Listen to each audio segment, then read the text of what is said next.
Ano nga yun, kuya? Sasabihin ko kay Papa, sabihin ko, nagagalit ka kasi hindi pa siya natutulog.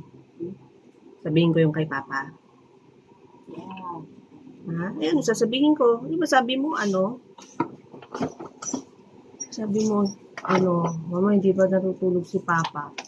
Sitahin natin. Hindi, sabi ko, hindi siya nakatulog. O kaya nga, di wala pang tulog. Pagalitan natin, hindi natutulog. Walang pahinga.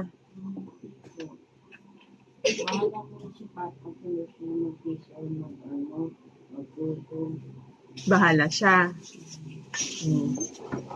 Hindi ko nasasabihin na nagagalit ka. Hindi po. Bakit? Huwag mo na sabihin.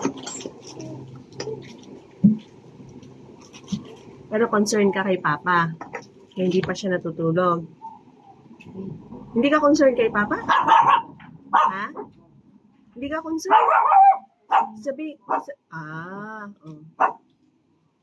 Kaya nga, kaya sasabihin ko kay Papa na hindi pa siya natutulog, sabi mo. Sabi ko kay Papa na hindi pa siya natutulog, sabi mo. Bakit nga? Ba't ayaw mo pa sabi?